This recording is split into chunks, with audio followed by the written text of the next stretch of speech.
failure is not an option. Yeah. I want you to just let that phrase sit with you for a second. It is, without a doubt, one of the most iconic sentences in the history of exploration. I mean, maybe even in the history of the 20th century.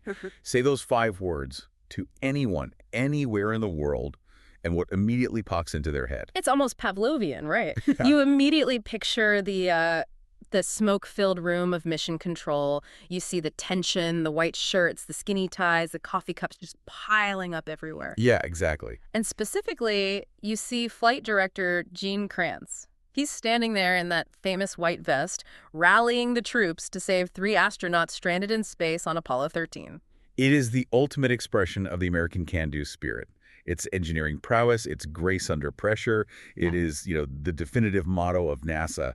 But here is where we have to drop the hammer right off the bat. And this might actually hurt some of our space enthusiast listeners. Brace yourselves. Gene Kranz never actually said that. It sounds completely unbelievable, doesn't it? Given just how ingrained it is in our collective memory, it feels like finding out, Sherlock Holmes never actually said elementary, my dear Watson, in the books. Right.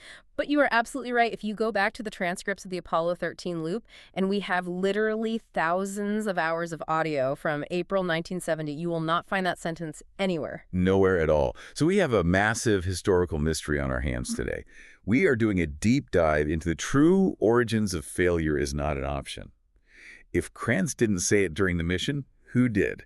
And how did a phrase that was never even spoken become the defining creed of the entire space program? This is exactly what I love about this topic. We aren't just, debunking a quote to be pedantic. We are looking at how history, memory, and storytelling all intersect. We are looking at how a false quote can sometimes tell the true story of an event better than the actual facts can. Which is a wild concept to wrap your head around. It really is. And for our deep dive today, we've pulled together the records on the 1995 film Apollo 13, Gene Kranz's own autobiography, and the 2003 History Channel documentary to really trace this lineage. Okay, so let's unpack this, because I think a lot of us feel a little betrayed right now. I know I did when I first read the source material. If it wasn't said in the heat of the moment in 1970, when was it born? Are we talking about a post-mission press conference or something? No, we actually have to look much later than that. To find the origin, we have to fast forward about 25 years. We need to go from the life-or-death tension of 1970 to the pre-production phase of the 1995 Hollywood movie Apollo 13. Wow. So the phrase is younger than the event it describes by a quarter of a century. That is a lifetime in aerospace years. Precisely. So the screenwriters for the film, Reinert and Bill Broyles, they were doing their homework. They weren't just writing a generic sci-fi script. They really wanted it to feel authentic to the era. They wanted the real jargon, the real feel of the room. Exactly. So they traveled down to Clear Lake, Texas, to interview the real people who were in the trenches during the crisis. And this brings us to a man named Jerry Bostic. Now, for those who don't know the organizational chart of NASA, who exactly is Jerry Bostic? Jerry Bostic is a legend in his own right. He was the FIDO. That stands for the Flight Dynamics Officer.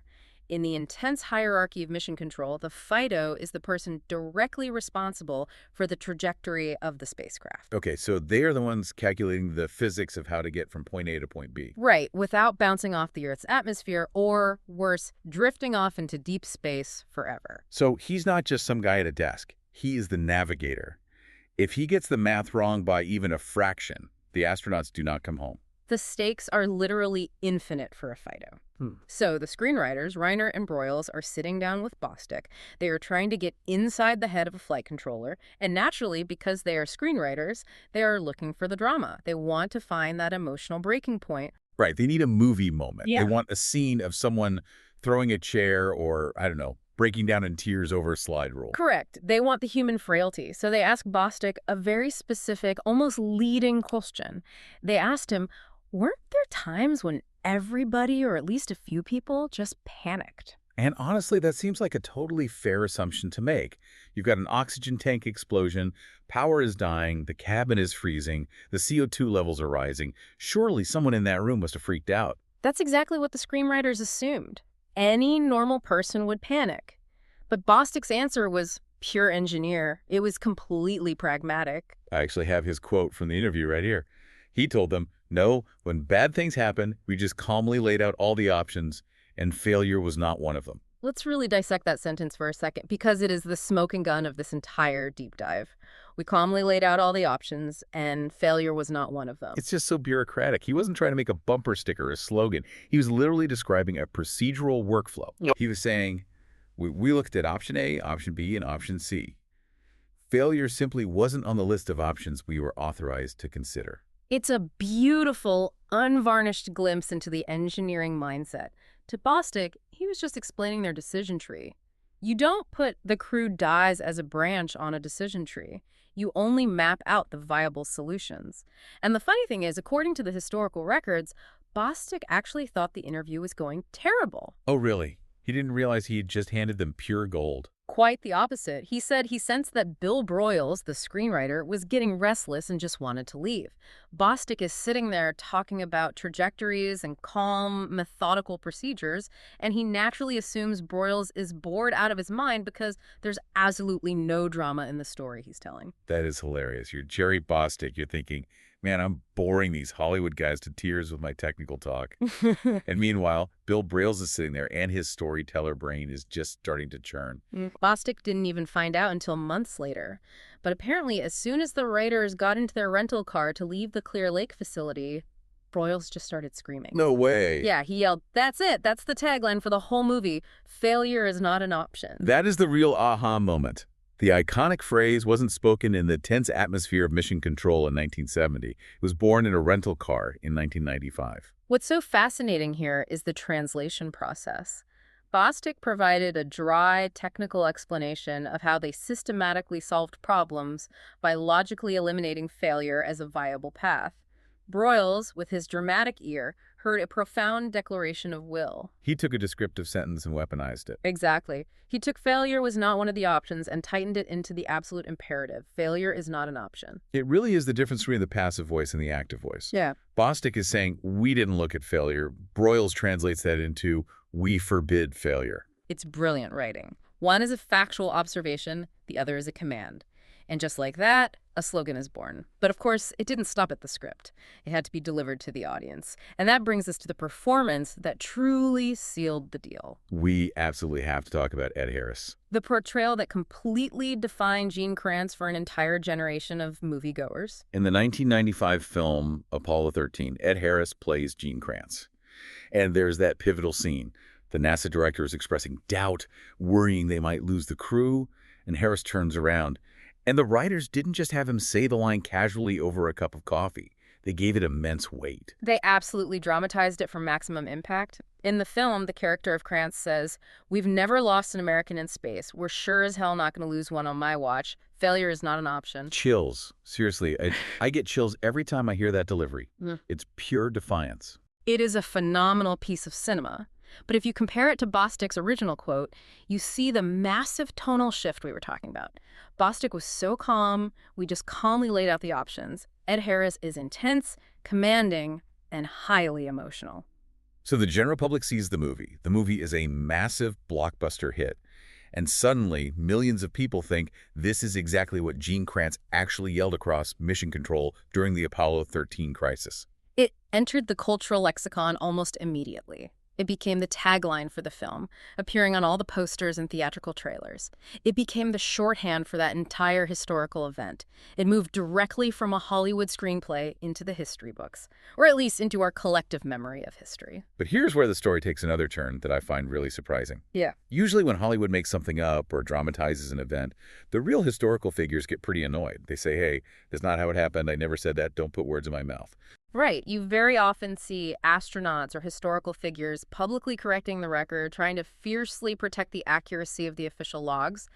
But in this case, something very different happened with the real Gene Kranz. Let's talk about his autobiography, because this blew my mind when I read the source material. So let's fast forward to the year 2000. This is 5 years after the Apollo 13 movie comes out. The real Gene Kranz is writing his definitive memoir about his long career in NASA. And what does he choose as the title of his life story? Failure is not an option. He adopts the fictional Hollywood line as the title of his own factual memoir. That is just amazing to me. He basically leaned all the way into the myth. He saw what Ed Harris did and said, yeah, I'll take that. That's me now. He absolutely did, and he actually explains why in the book, which I think is crucial for us to understand. He readily acknowledges that he didn't say it during the mission, but he says he chose the title because he liked the way it reflected the attitude of mission control. It's like he's saying, okay, I didn't say these exact words in that exact order, but these words perfectly capture the vibe of the room. Exactly. In fact, in the book, he goes a step further than just liking the phrase. He refers to it as a creed that we all lived by. He formally calls it a creed. So, life imitates art, which was originally imitating life. It's a complete feedback loop. Jerry Bostic describes the mundane reality to a screenwriter. The screenwriter dramatizes it for an actor. The actor delivers it powerfully to the world. And then the real-life inspiration, Gene Kranz, looks at that dramatization and says, yes, that is us. That is our creed. It solidifies the phrase as historical fact, even if it's technically a retrofit. It's almost like the phrase was out there waiting to be found. And its influence didn't stop with Kranz's book. The phrase just continued to expand its territory. In 2003, the History Channel produced a major, comprehensive documentary. And you can probably guess what it was titled. Let me guess. Failure is not an option. You got it. You really start to see the pattern. By 2003, you couldn't even tell the story of NASA without using those specific words. But this documentary wasn't just about Apollo 13, was it? No, and that's a key point to draw from the sources. The documentary significantly broadened the scope. It covered the U.S. space program all the way from the launch of Sputnik through the entirety of the moon missions. It used failure is not an option as the overarching umbrella theme for the entire era of the space race. And looking at the cast list for this documentary, it's a total who's who of NASA legends. It really is unparalleled. You have Chris Kraft, the original flight director. You have Jim Lovell, the commander of Apollo 13.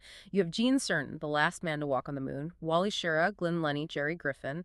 And of course, Jerry Bostic and Gene Kranz are front and center. So by voluntarily participating in a documentary with this title, all these historical legends are essentially co-signing the phrase. They are agreeing that this Hollywood invention is the accurate headline for their life's work. It firmly frames the narrative of the men and women behind the space program, which is how the History Channel positioned it. It connects the dots between the guys in the trenches, the flight controllers, the engineers, and that high-level, almost philosophical concept of refusing to accept defeat. I want to dig into that concept for a minute, because failure is not an option sounds great on a bumper sticker or a t-shirt. But as a technical philosophy, isn't it kind of dangerous? I mean, in the harsh reality of physics, failure is definitely an option. Things break. That is a fascinating nuance that the sources touch on. In a literal physical sense, yes, failure is always an option in spaceflight. Gravity doesn't care about your feelings or your slogans. If a valve sticks, you die. If the O-ring fails, the shuttle explodes. But the phrase, as adopted by these specific engineers, isn't a statement about the laws of physics. It's a statement about their internal methodology. Ah, I see. So it's not hubris. It's a rigorous, unyielding process. Exactly. Look at someone like John Aaron, who's prominently featured in that same documentary. He's the flight controller who famously saved Apollo 12 when it got hit by lightning shortly after liftoff. Right. The telemetry turned to total garbage. All the lights were flashing. Most normal people would have aborted the mission right there. Failure was literally staring them in the face on their monitors. But Aaron remembered a very obscure, specific switch setting from a random simulation a year prior. The famous SCE to O moment. Yes. He didn't accept the failure of the systems as the final answer. He calmly found the one path where the systems still worked. When you look at their specific contributions, you see the actual mechanics of failure is not an option. It wasn't just macho bravado, it was a highly systematic approach, where they literally removed the option of failure by always finding a workaround, a backup, or a brand new procedure. So when the documentary uses that title, it's not celebrating blind optimism, it's celebrating that specific type of relentless problem solving. Yes, perfectly stated. It shifts the focus from the astronauts, who are obviously the visible heroes in the capsule, to the unseen problem solvers on the ground. And that phrase, that creed, belongs entirely to the ground. It belongs to the people sweating at the consoles. It's funny when you think about Jerry Bostic sitting in that mundane interview room back in the 90s. He probably thought he was just clearing up a minor misconception about panic in the workplace. He had no idea he was actively drafting the title for the next 3 decades of space history. It really shows the power of a good editor, doesn't it? Bill Broyles heard the gold hiding in the gravel. But I think it also raises a really profound question about how we view history in general. How so? Well, we often obsess over strict accuracy. Did he say it? Did he not say it? Let's check the tapes. And technically, as we've established, no, Kranz didn't say it. But is the phrase actually false? That's a really tough one. Factually, yes, it's false. No. Emotionally, maybe not. Precisely. If Bostic, Kranz, and the rest of the mission control team universally agree and say, this phrase is our creed, then it becomes true in a completely different way. It becomes a valid, enduring summary of their core values. It's what we might call emotional truth. It's almost like the phrase was just lingering there in the atmosphere of the room in 1970, but it took a Hollywood outsider in 1995 to finally give it a name. And that's very often the vital role of storytelling in our society, to condense highly complex realities into something we can easily hold on to and pass down. We calmly laid out all the options, and failure was not one of them is the procedure. Failure is not an option, is the myth. And the reality is, human beings need both. We certainly do. It's wild to think about the butterfly effect of it all. If Jerry Bostic had phrased his answer just a little differently, maybe if he had said, we didn't consider failure a possibility, we might have had a completely different movie title. Failure is impossible. It doesn't quite have the same ring to it, does it? Or, we don't do failure. No, Broyles definitely had the ear for the drama. And I think that's exactly why it resonated so strongly with Gene Kranz himself. Kranz was the conductor of that massive orchestra. He had to keep everyone in that room believing that there was a solution, even when the telemetry data strongly suggested there wasn't. The phrase captures the heavy burden of command perfectly. So let's recap this incredible journey for everyone listening, because it really is an amazing game of historical telephone that went right instead of wrong. It starts with the absolute reality, the calm, methodical work of Jerry Bostic and the engineering team during the actual Apollo 13 crisis in 1970. They were just running the numbers, laying out the viable options. Then, 25 years later, we get the translation phase. Screenwriter Bill Broyles hears Bostic's very dry explanation and crystallizes it into a brilliant, active tagline while sitting in a rental car. Then comes the performance. Actor Ed Harris delivers the line with the fierce intensity and defiance that forever defines the public image of Gene Kranz. Which directly leads to the endorsement. The real Gene Kranz adopts the movie line for his own autobiography, validating it as the emotional truth of the actual mission. And finally, we reach the legacy. The History Channel and the entire space community fully adopt the phrase as the definitive label for the golden age of NASA. It's a perfect closed circle. And it honestly makes me wonder, what other famous historical quotes are actually just really good screenwriting? No, probably a lot more than we'd like to admit. But in this particular case, I think we can easily forgive the factual inaccuracy because the end result is just so universally inspiring. It gives us a necessary shorthand for complex heroism. Absolutely. When you are facing a massive looming deadline at work or trying to navigate a really complicated problem in your personal life, you don't look in the mirror and say, I'm going to calmly lay out the options. You say, failure is not an option. Right. It actively rallies the human spirit. It completely changes your own internal psychology. So what does this all mean for you, the listener, who probably isn't guiding damaged spacecraft to the moon today? Why does this historical distinction actually matter? I think it's a really powerful reminder that we have the power to frame our own narratives. Jerry Bostic was just doing his job. He didn't see himself as a dramatic hero in an action movie. He was just a guy trying to figure out a trajectory. But when you step back and look at the bigger picture, just like the screenwriters did, you can see the profound heroism in simple, everyday competence. That is a genuinely great point. Sometimes you really do need an outsider to look at your daily grind and say, wow, what you are doing is actually incredible. And it also teaches us a lot about the nature of truth in history. We tend to strictly think of history as just a dry list of dates and audio transcripts, but history is also what we collectively feel about those events. Failure is not an option as historically false, but it is deeply emotionally true. And sometimes the emotional truth is what actually endures the test of time. It's the version of the story we need to survive. It turns a highly chaotic, terrifying event into a permanent lesson about human resilience. It truly is. And honestly, it's just a lot catchier than naming a documentary the retroactive application of a screenplay tagline to a historical event. Yeah, I really don't think that title would have sold as many books for Gene Kranz. Definitely not. Well, this has been a truly fascinating look behind the curtain of one of our absolute favorite quotes. It's a great reminder to always check the original sources, but also to deeply appreciate the storytellers who shape our world. And to appreciate the engineers who give the storytellers something amazing to write about in the first place. Without the actual math, the movie ends very, very differently. Amen to that. Before we go, though, I do want to leave you with something to really chew on. We've universally accepted failure is not an option as the reality of Apollo 13. It is now the official creed. So here is the question for you. If a quote captures the essence of a historical event perfectly, better than any actual sentence spoken at the time, does it really matter that it was never said? At what point does the Hollywood script become more real to us and perhaps even more valuable than the actual historical transcripts? That is a heavy, fascinating thought to end on. Does the legend become the fact? In this case, I think it just might have. Well, thank you all for listening to this deep dive. We hope you'll never look at that movie or that phrase the same way again. Thanks for listening. We'll catch you on the next one.